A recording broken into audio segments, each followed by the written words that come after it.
Eu vou dar início, viu? Ok. Boa noite a todos. Deixa eu só acompanhar aqui no YouTube depois para ver a apresentação. Mas boa noite a todos. Ontem eu já me apresentei. Meu nome é Ubirajara Assunção, sou professor da disciplina. E hoje, essa segunda parte vai ser apresentada por uma professora convidada, né? Professora Ana Caroline. Ela é especialista em Direito do Trabalho, pós-graduada em Direito do Trabalho, né? E ela é assessora jurídica do Ministério Público Federal do Trabalho, né? Ministério Público da União do Trabalho, o MPT. E ela vai falar com vocês hoje sobre o direito ambiental, né? O que é o direito ambiental? Ela vai conceituar, vai mostrar, e ela vai se apresentar agora e dar prosseguimento aí na segunda parte da nossa disciplina, né? Essa parte importante. E ao final da apresentação dela, a gente vai abrir um espaço para perguntas, observações, questionamentos, tudo bem?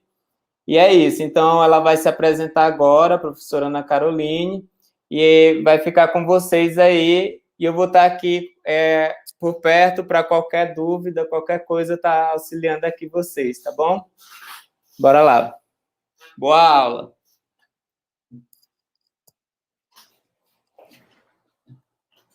Boa noite. Eu sou Ana Carolina Assunção. E neste nosso primeiro encontro, vamos falar sobre o direito ambiental. E, assim, não terei como esgotar todo o conteúdo em 60 minutos de aula, mas o que eu pretendo neste encontro é expor de forma objetiva e de forma clara um aspecto, uma visão ampla do direito ambiental.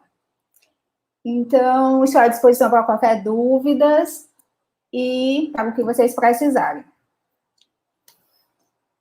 Então, nosso primeiro ponto de partida primeiro, compreender que falar do direito ambiental, hoje em dia, é fruto de uma conscientização coletiva de ter necessidade de responsabilidade pelo nosso planeta. Por quê? Porque, como a gente sabe, os recursos naturais, eles são finitos. E as necessidades humanas são infinitas. Então, para tentar compatibilizar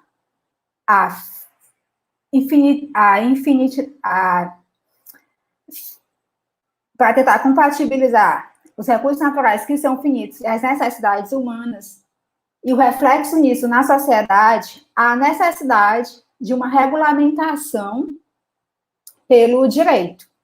E, dessa forma, surge o ramo do direito, que é o direito ambiental. Então, o que é que o direito ambiental visa? Visa a proteção do meio ambiente para garantir a sadia qualidade de vida para as presentes e para as futuras gerações. Então, é uma proteção qualificada. A Constituição Federal de 88, ela foi a primeira Constituição a destinar um capítulo específico para a proteção do meio ambiente, que é o artigo 225 da Constituição da República.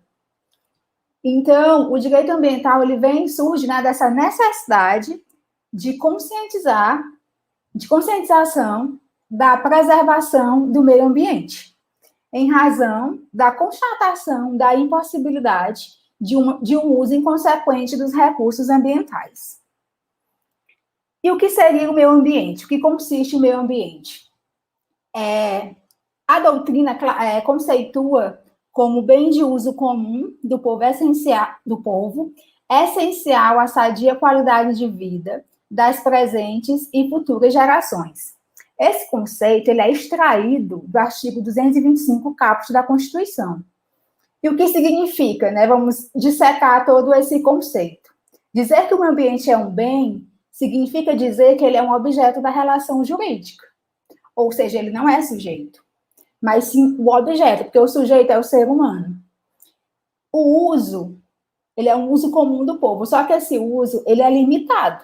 Ele é limitado pela legislação e pelo cumprimento da socioambiental da propriedade. Eu vou exemplificar para vocês. Se, por exemplo, você tem um rio em sua propriedade privada, você não pode utilizar esse rio de qualquer forma. Por quê? Porque a lei impõe limitações ao uso desse rio. Você vai ter que preservar as margens. Outro exemplo é se você tiver uma propriedade rural. Se você tiver uma propriedade rural, você vai ter que deixar uma porcentagem para a área legal, para a área de reserva legal. E esses valores de porcentagem dependem se aquela propriedade ela faz parte ou não da Amazônia Legal. É um direito das presentes e futuras gerações. Ou seja, nós temos a responsabilidade de tutelar o direito ambiental hoje para assegurar não só a nossa qualidade de vida, mas também a qualidade de vida das futuras gerações.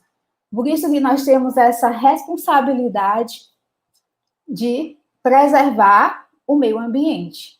E infere-se dessa preservação a reflexão de que não pode haver um retrocesso na proteção ambiental. O que significa isso?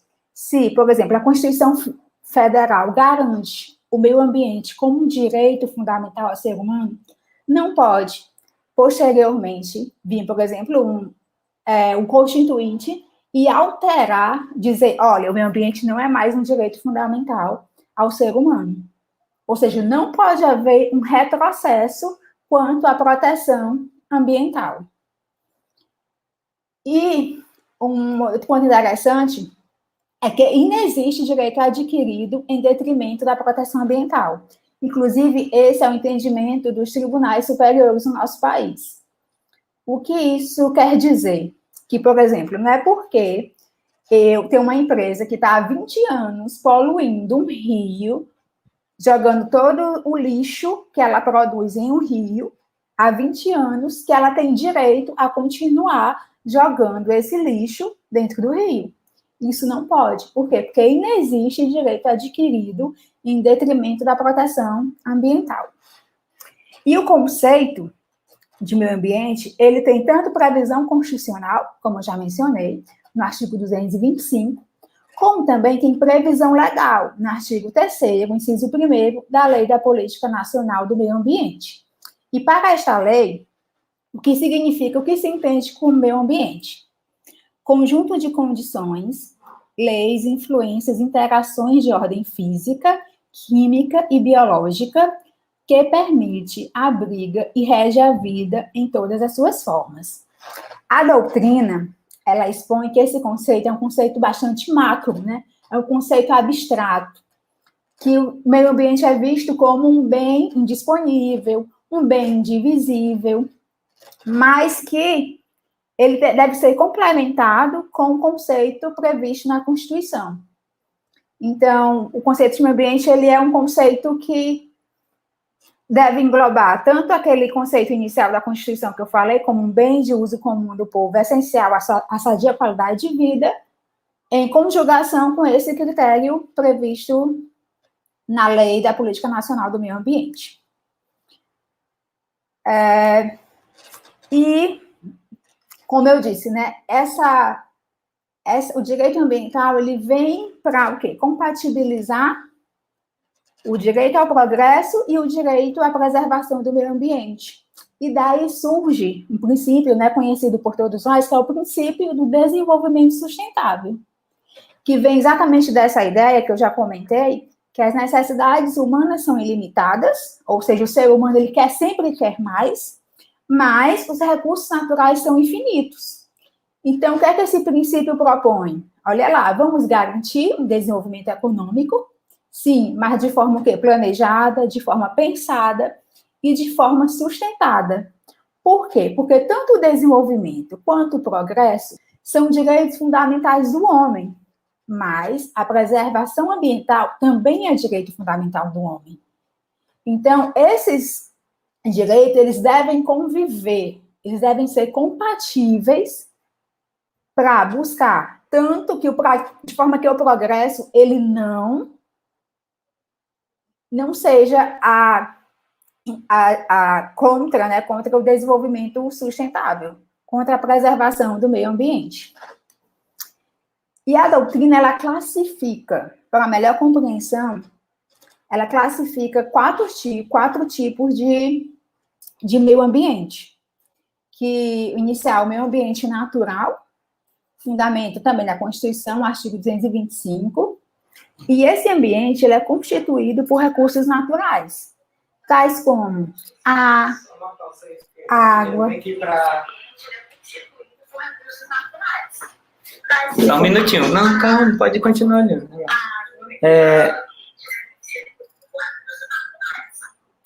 Só um minutinho. Não, calma, pode continuar olhando. Eles pediram pra gente... Aqui, ó.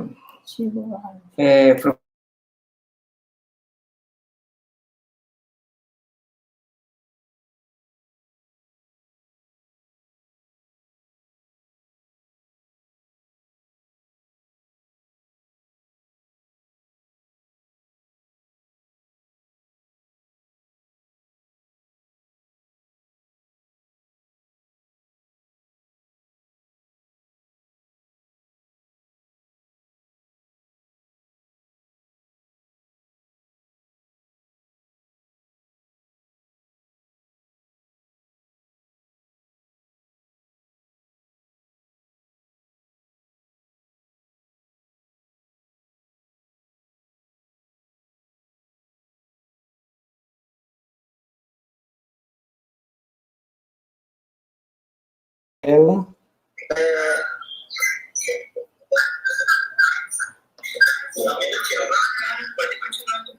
É compartilhar e dar um F5. Tu vai ficar só no slide. Tá. Então, essa daqui a gente vai minimizar. Não, essa daí fecha. Aí, compartilhar aqui. Aí, a janela, essa daqui tu minimiza. Essa daqui primeiro. Minimiza essa daí. Não, mas é só compartilhar essa outra aqui. E dá o F5. Não, mas o F5 aqui não é a mesma coisa, não é aqui. Nada não. Pronto. Deixa eu ver como é que vai ficar aqui. Vai. Vai. Então,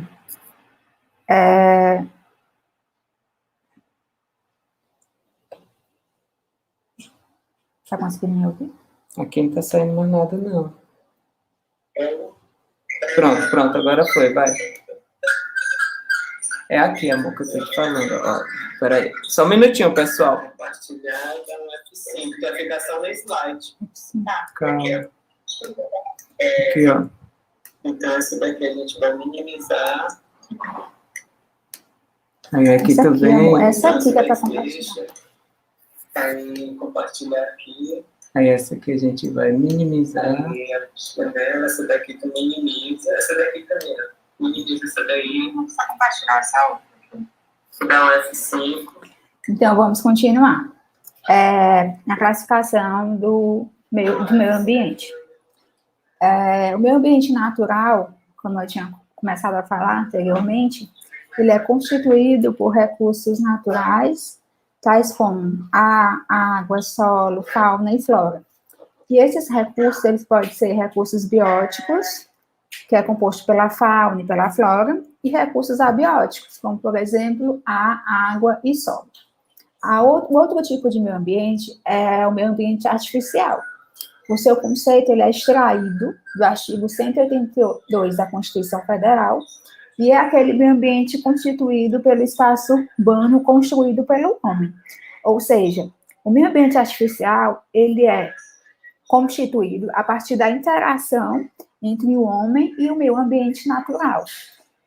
Como exemplo desse tipo de meio ambiente, podemos destacar as vias públicas, os parques, prédios, edifícios comerciais, shoppings e biblioteca.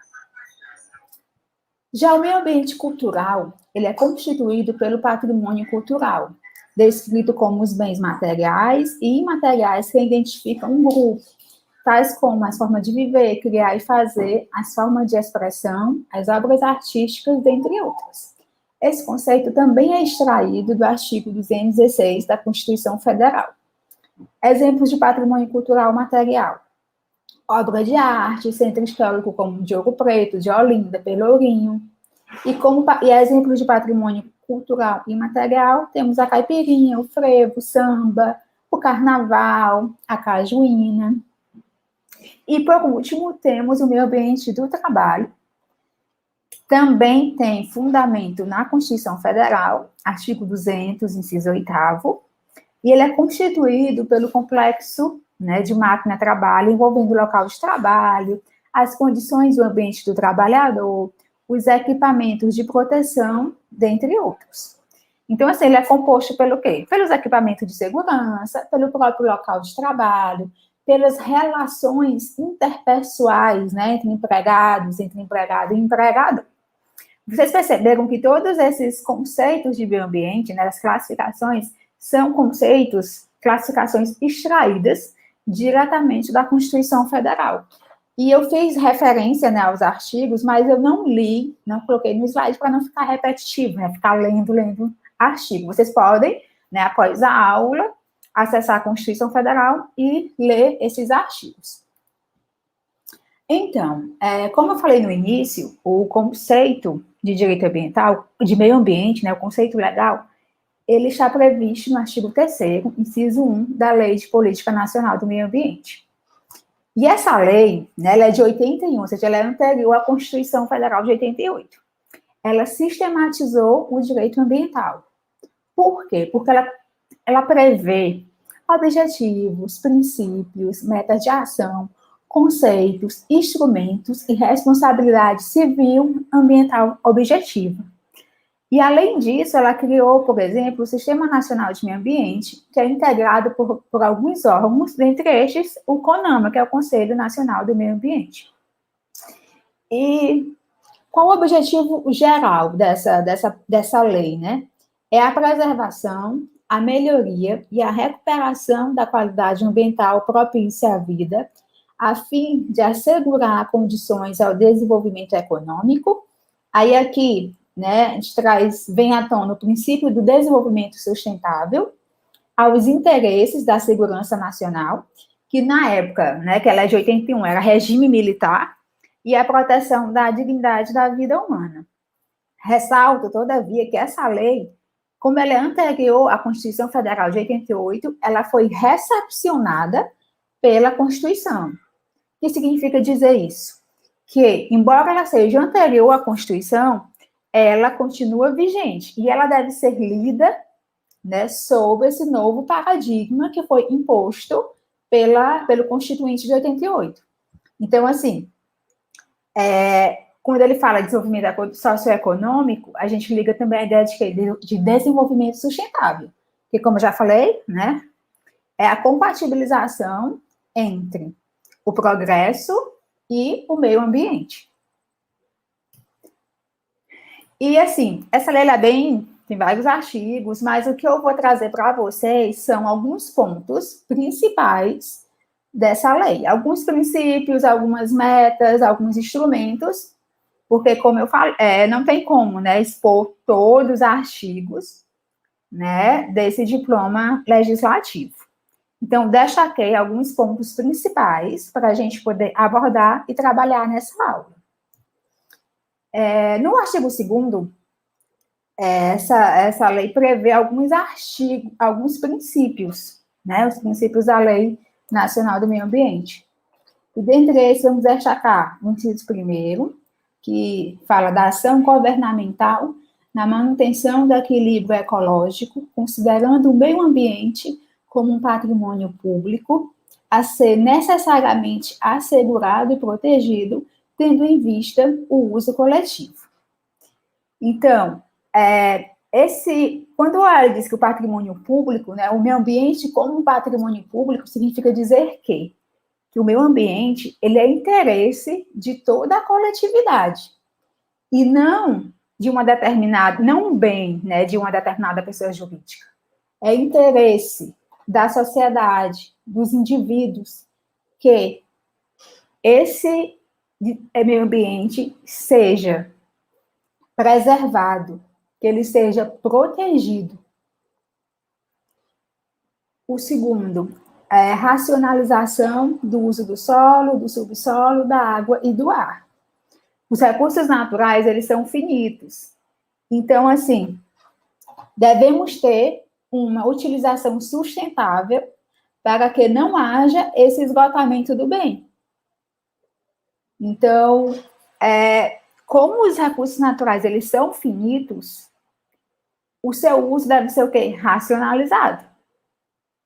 Porque senão pode ter o esgotamento do bem e isso vai fazer o quê? Vai comprometer as gerações futuras.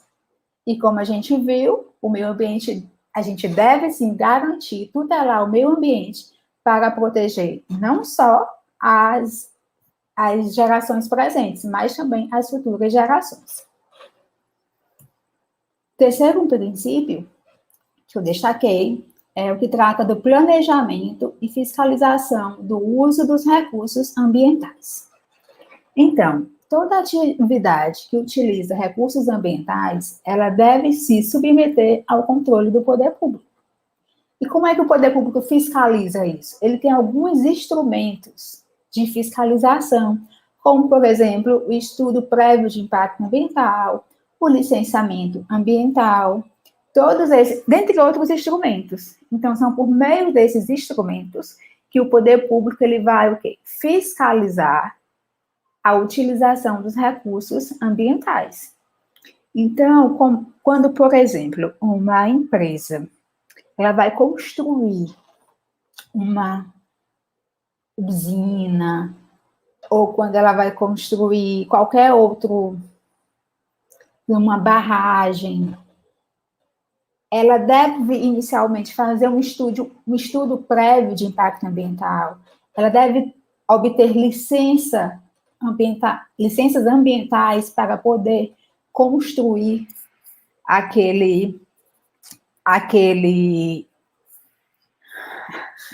para poder construir aquele empreendimento. O próximo princípio é o que trata da educação ambiental, a educação ambiental a todos os níveis do ensino, inclusive a educação da comunidade, objetivando capacitá-la para a participação ativa na defesa do meio ambiente. A educação ambiental, inclusive, é um princípio previsto na Constituição Federal, artigo 225, inciso 1º, 6º da Constituição Federal. Na verdade, a educação ambiental ele é um componente essencial e permanente da educação nacional, devendo estar presente de forma articulada em todos os níveis e modalidades do processo educativo, em caráter formal e não formal. Atualmente, a Política Nacional de Educação Ambiental está prevista na Lei 9.597/99, que dispõe sobre a educação ambiental e institui a Política Nacional de Educação Ambiental e dá outras providências. Então, assim, vocês conseguem perceber a importância, né, da educação ambiental nesse novo cenário inaugurado pela Constituição Federal de 88, havendo, inclusive, uma lei específica que trata desse tema, né, sobre a educação ambiental.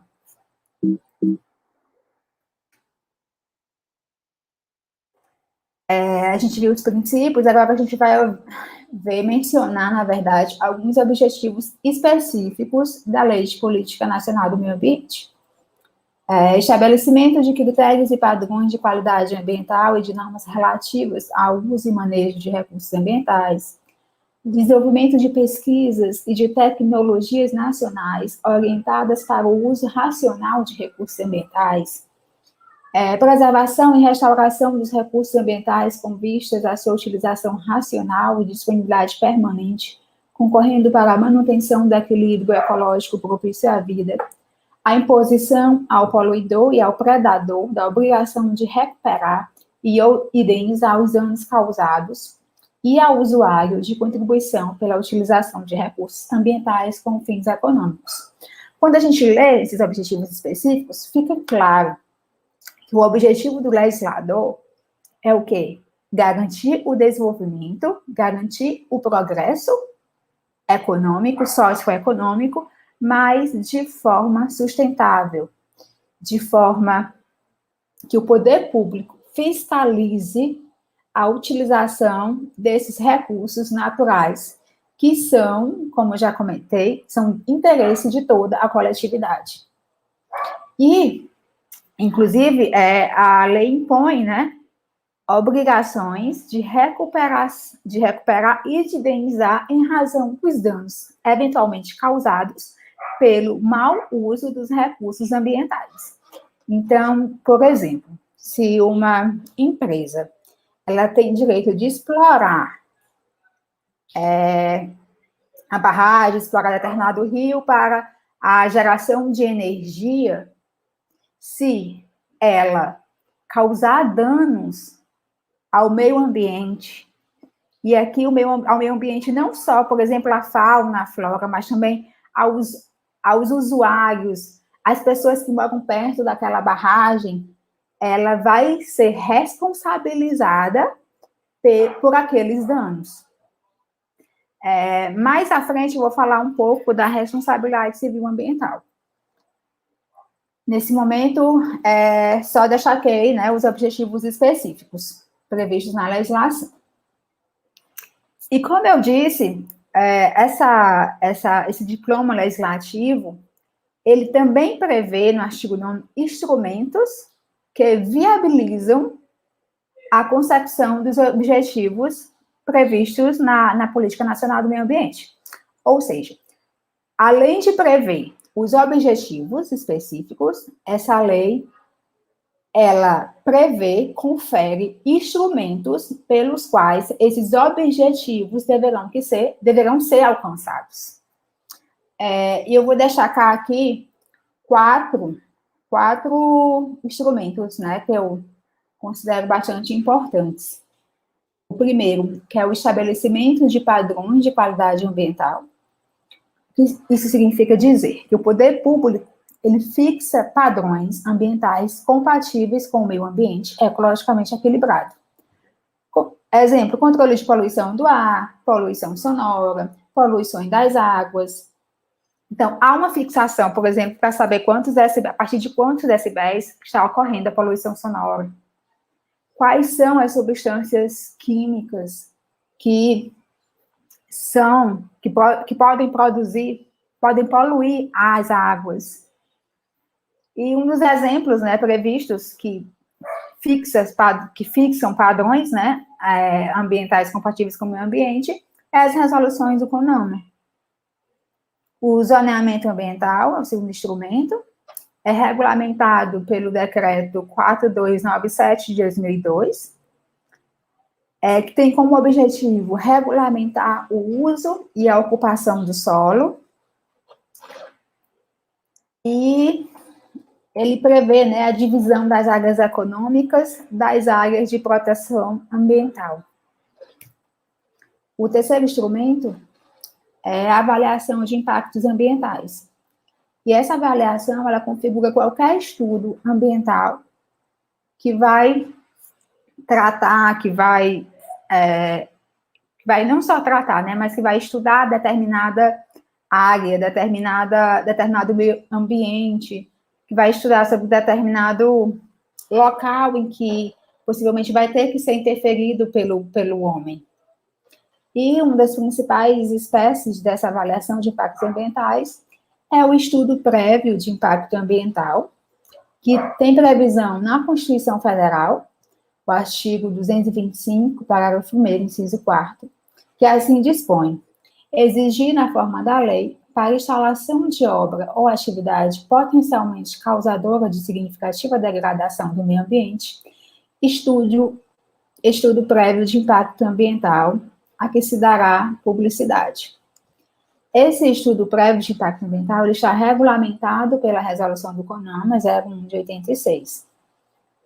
E ele é utilizado principalmente para obras ou atividades potencialmente causadoras de significativa degradação do meio ambiente.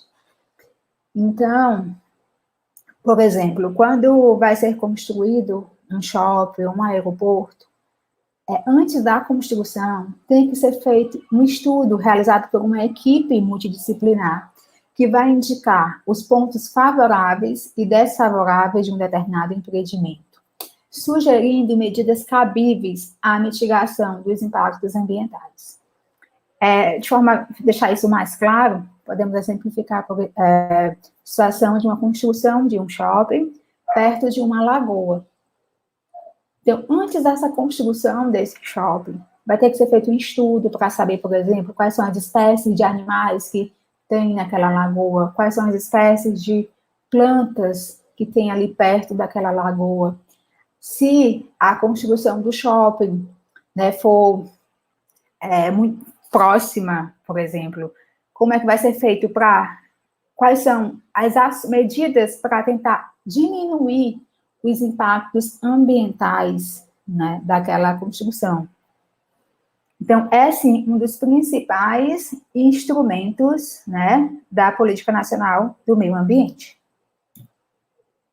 E um outro que eu destaquei são as penalidades disciplinares ou compensatórias, não cumprimento das medidas necessárias à preservação ou correção da degradação ambiental.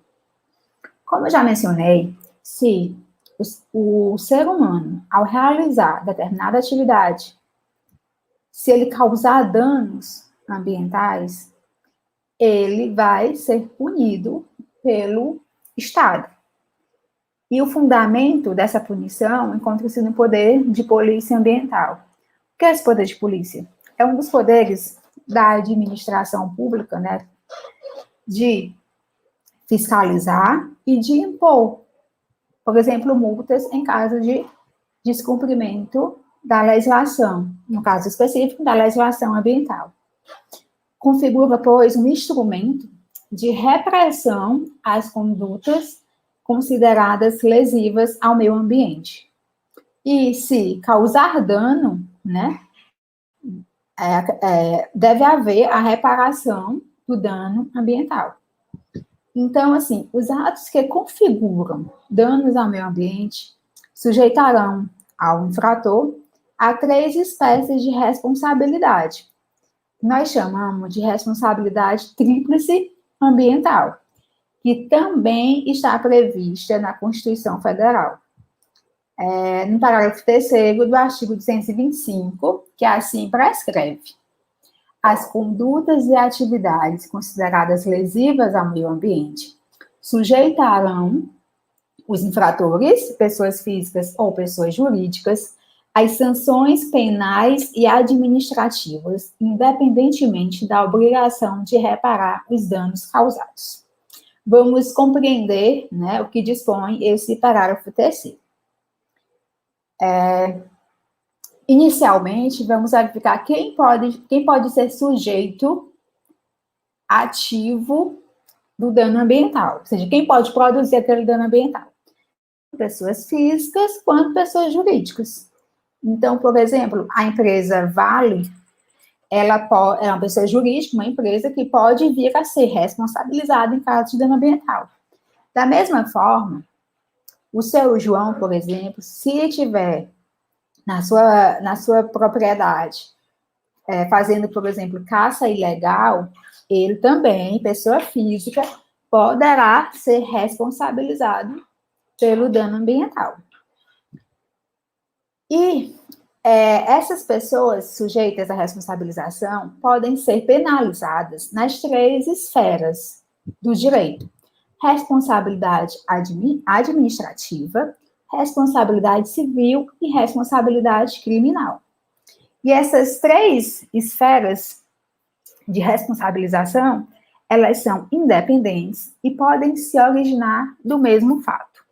Ou seja, o mesmo dano, ele pode ocasionar ao infrator responsabilidade civil, responsabilidade administrativa e responsabilidade penal. Destacando que a responsabilidade penal, inclusive das pessoas jurídicas que foram responsáveis pelaquele ato. Por que eu estou destacando essa responsabilidade da pessoa jurídica na esfera penal?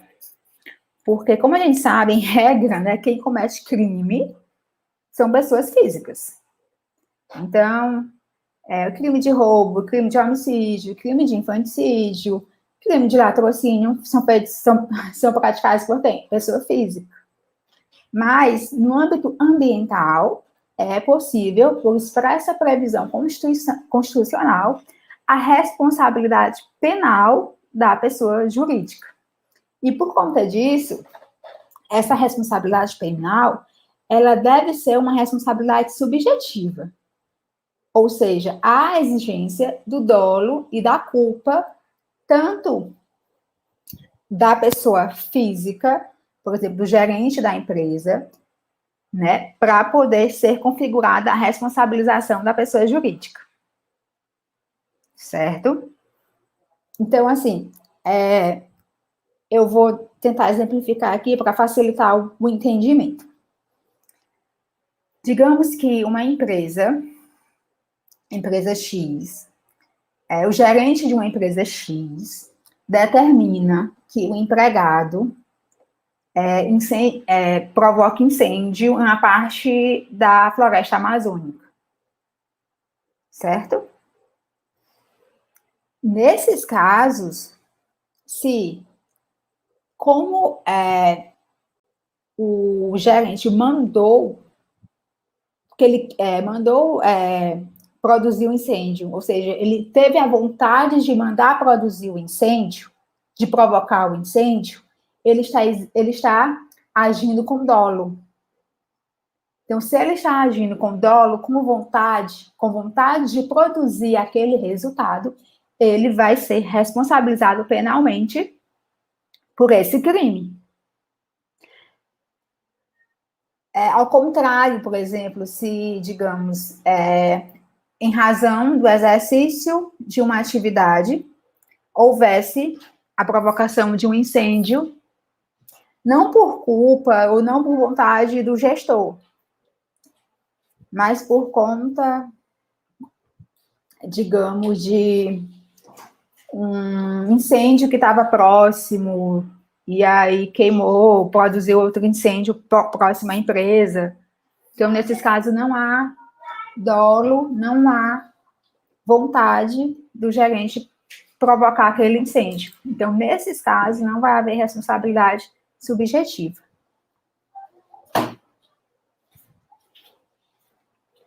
A responsabilidade administrativa e a responsabilidade civil, ao contrário da responsabilidade penal, elas são responsabilidades objetivas. Ou seja, elas independem da exigência de dolo e culpa. A responsabilidade administrativa, ela é o quê? Ela decorre da infração administrativa ambiental, que configura toda a ação ou omissão que viole as regras jurídicas de uso, gozo, promoção, proteção e recuperação do meio ambiente.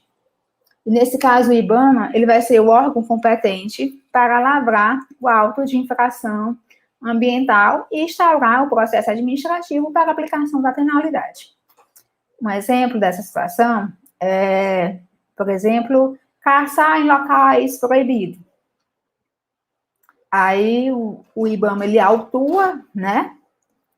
Lavra um auto de infração, vai instaurar um processo administrativo, restando demonstrado que a pessoa ela estava infringindo uma norma administrativa, ela vai sofrer alguma penalidade, que pode ser uma advertência, pode ser multa, pode ser suspensão das atividades, dentre outras.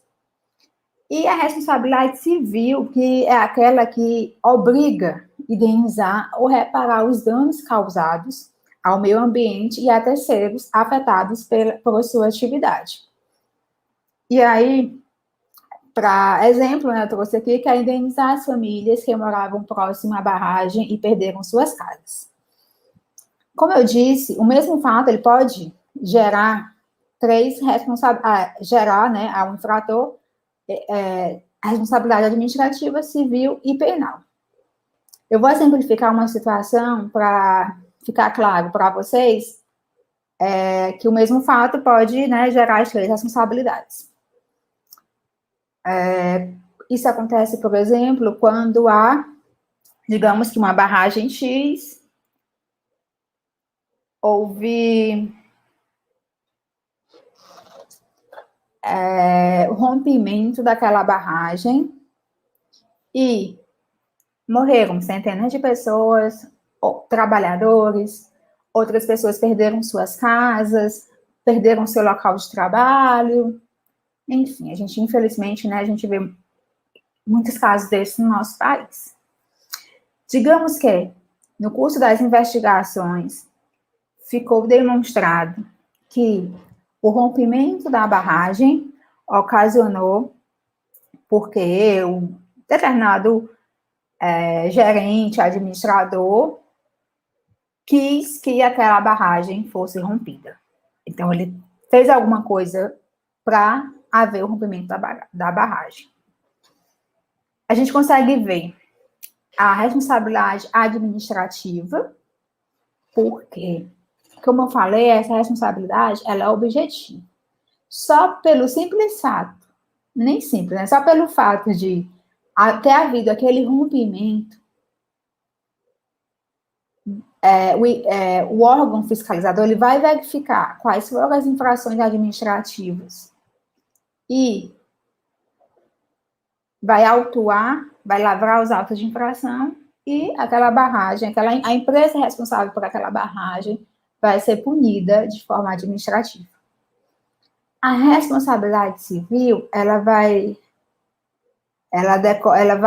consistir na obrigação dessa empresa, né, responsável pela barragem, de indenizar as famílias que moravam próximo à barragem, que ficaram sem casas.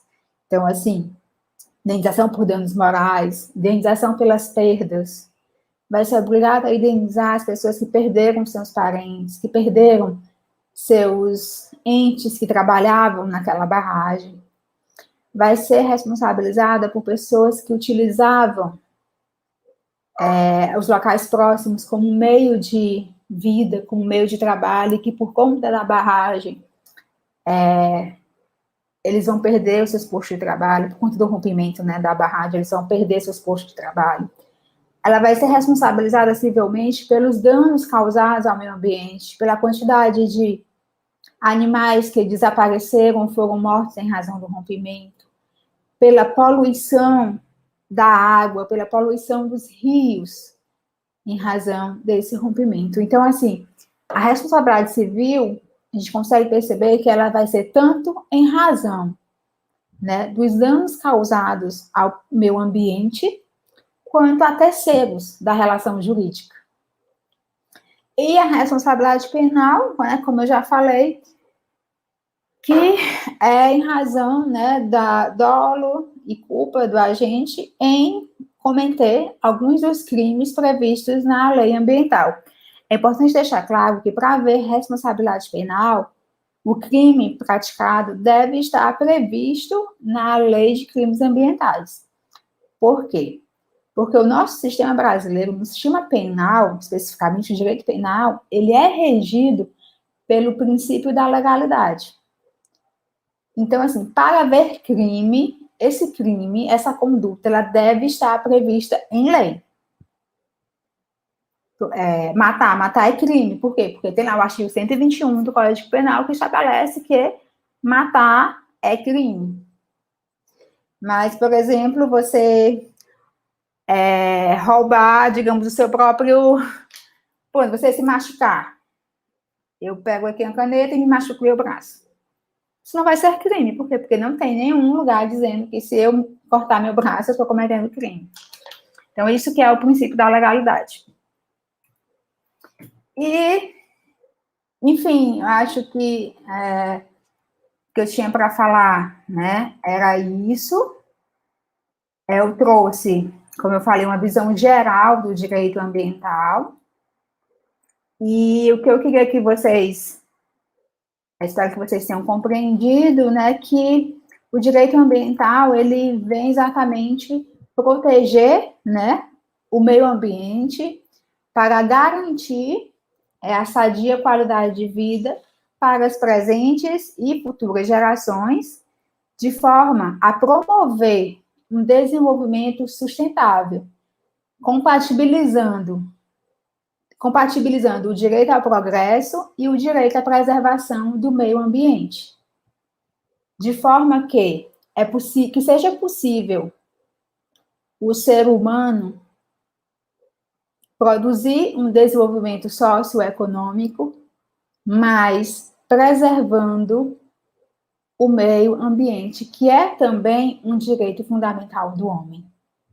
Ele é essencial exatamente porque a gente não consegue viver sem o meio ambiente, a gente não consegue viver sem água, a gente não consegue viver sem ar, a gente não consegue. Então, assim, e o direito ambiental, ele vem exatamente tutelar todas as relações, todos os efeitos que são gerados em razão da interação do homem com o meio ambiente.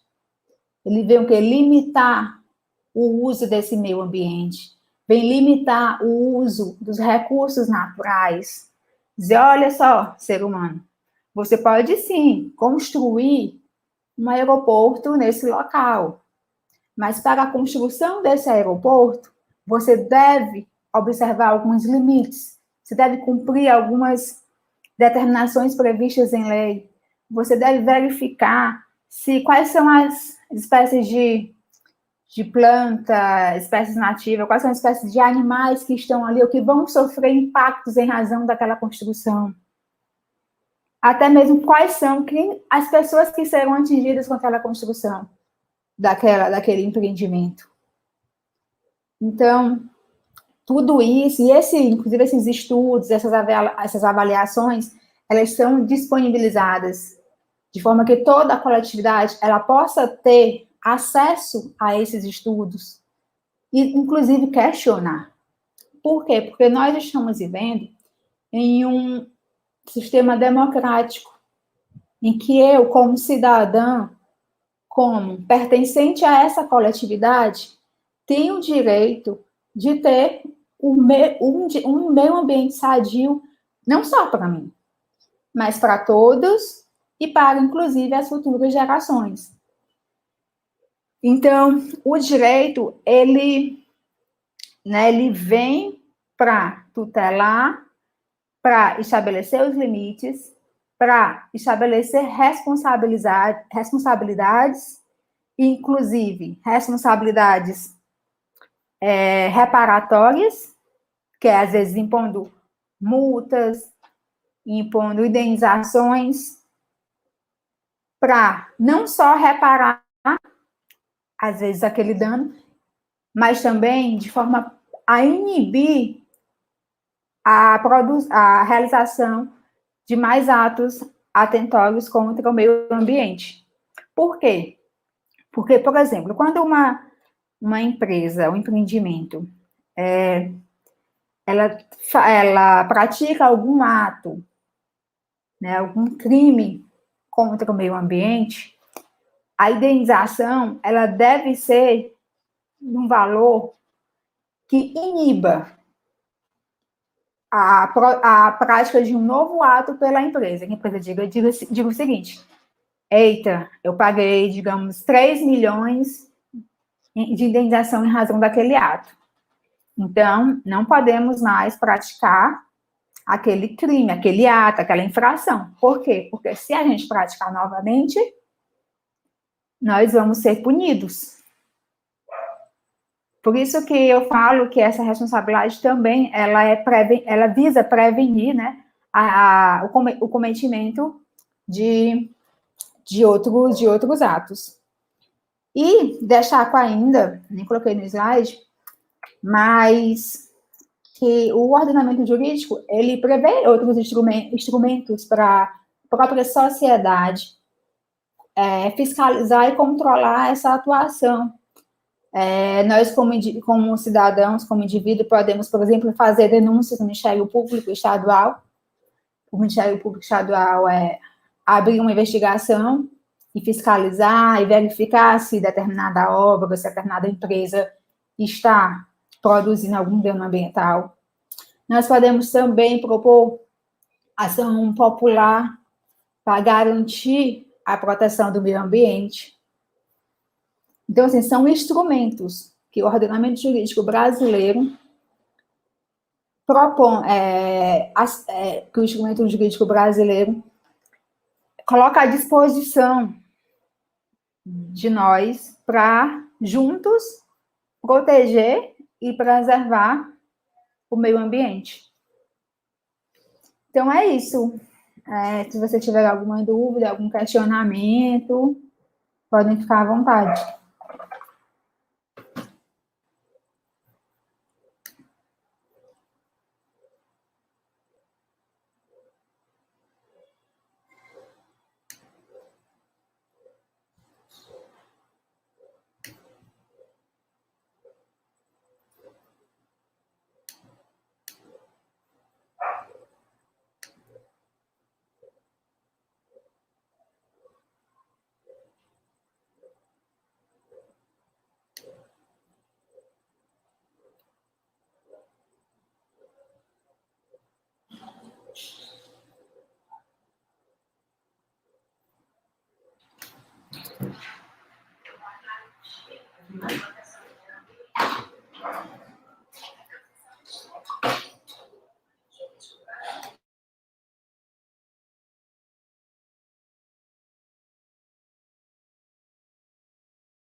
O aluno Exivaldo Idalino, ele comentou aqui, né? No caso de descumprimento, exemplo, o gestor é obrigado a criar aterro sanitário para evitar maiores poluições e doenças da população causada pela falta desse saneamento básico, mas ele não cria isso. Infelizmente, né, a previsão legal da criação dos aterros sanitários, a previsão legal de questão do lixo também, né? Tem uma lei que trata a respeito do lixo, mas a realidade, principalmente dos municípios de interior, não é essa, né?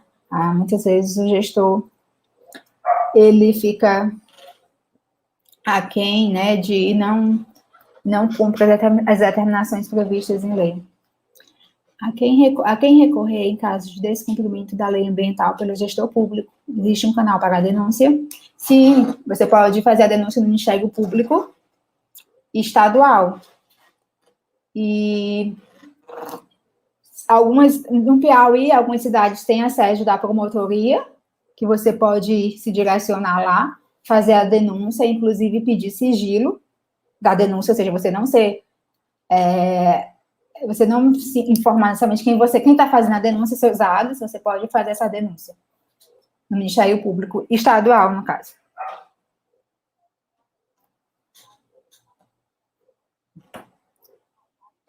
Outra pergunta. Suponhamos que um sítio arqueológico seja encontrado próximo a uma indústria. A legislação brasileira está preparada para proteger o patrimônio encontrado? Sim. A legislação brasileira, ela tem várias legislações, várias resoluções dos órgãos que protegem o sítio arqueológico, porque como a gente viu, o sítio arqueológico, ele faz parte do meio ambiente, inclusive do meio ambiente cultural. Então, se for encontrado próximo à indústria, ele vai receber a proteção adequada para que seja preservado. Inclusive, outra pergunta, existe punição para quem não cuida de seus terrenos, deixando o mato e o grude tomar de conta? Então, quando a pessoa é proprietária de um terreno, ela deve cuidar, deve manter limpo, até porque aquele terreno acumulando lixo, ele pode ocasionar danos para as pessoas que moram próximo ao terreno, né? Então, propagação de doenças como dengue, enfim, dentre outras. Geralmente, tem leis municipais estabelecendo, né, quais são as punições, quais são as penalidades aplicadas em casos de proprietários de terreno que não estão adotando as medidas para deixar o terreno limpo. Inclusive, alguns locais impõem a obrigação de murar, enfim.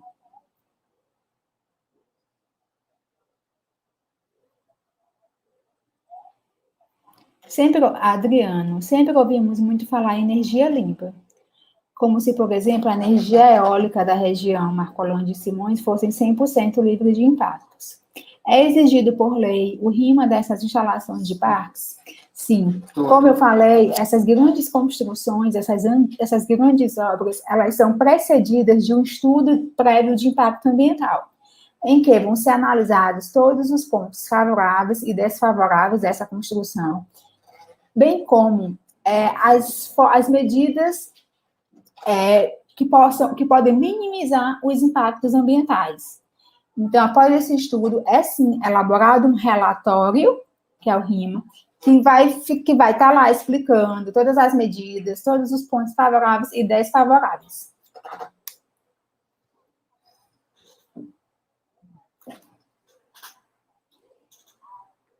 Alguma pergunta? Vocês gostaram? Alguma dúvida?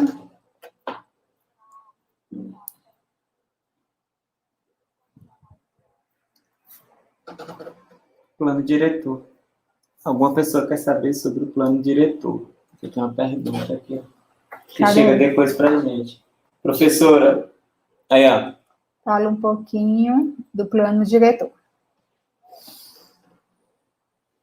Então, o plano diretor, ele é um mecanismo, né, legal que visa orientar a ocupação do solo urbano, tomando por base um lado de interesses coletivos e difusos, tais como a preservação da natureza, da memória e de outros interesses particulares dos seus moradores. Então, é um plano diretor do município. Cada município vai estabelecer seu plano diretor. Tem outra pergunta?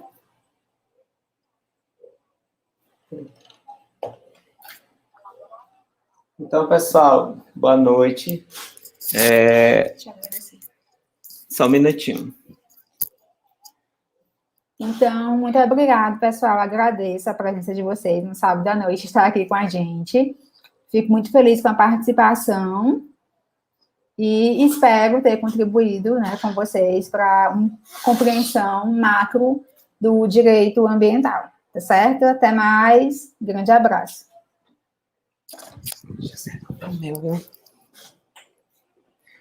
Então, pessoal, vamos lá agora, aqui retomando, para a gente encerrar.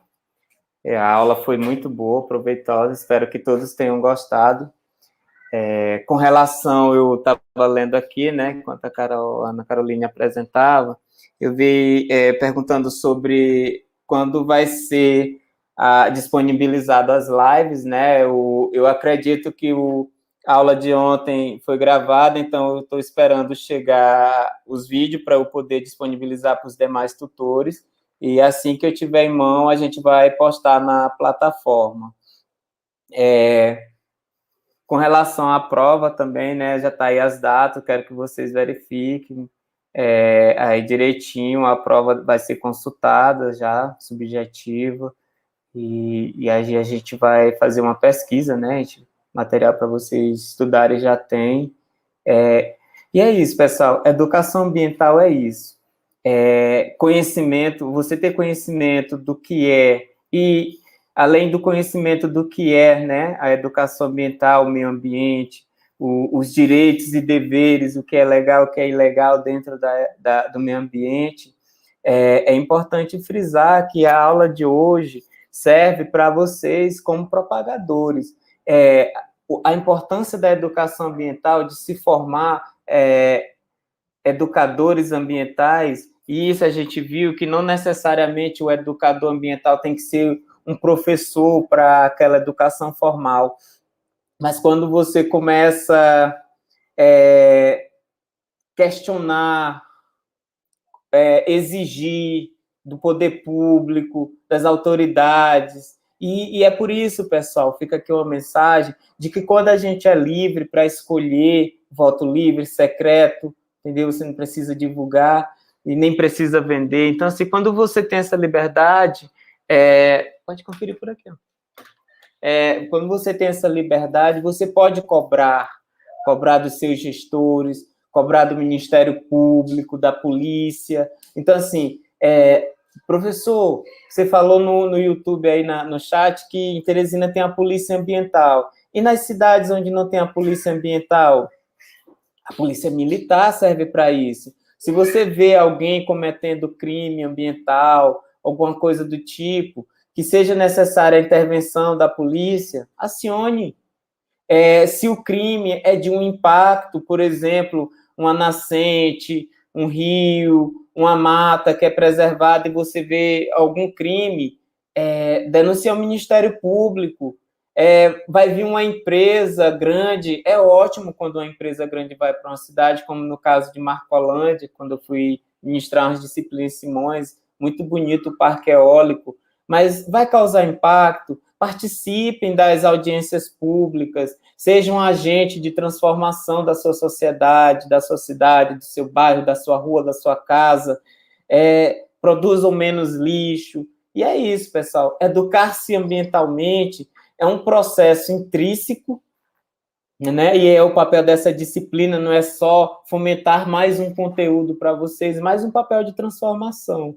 Então, é importante que vocês façam essa mudança, esse olhar interno do que é certo, do que é errado, procura as leis, os direitos de vocês, direito do consumidor, direito ambiental, direito de tudo que vocês possam ter, entendeu? Para não ser barrado, para não ser permissivo, porque quando a gente é permissivo, podemos até não estar cometendo crime, mas não estamos sendo um bom cidadão, um ser humano de verdade, social, responsável pelo todo, pelo coletivo, entendeu? Então, assim, nós estamos vivendo o agora para novas gerações. Todos nós somos passageiros nesse trem aqui.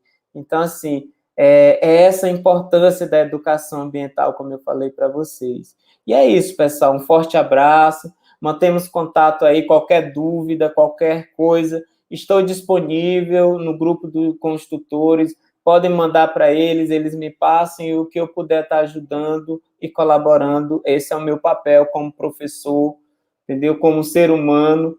E é isso, gente. Boa noite, obrigado a todos e até uma próxima, viu? Abraço. Tchau.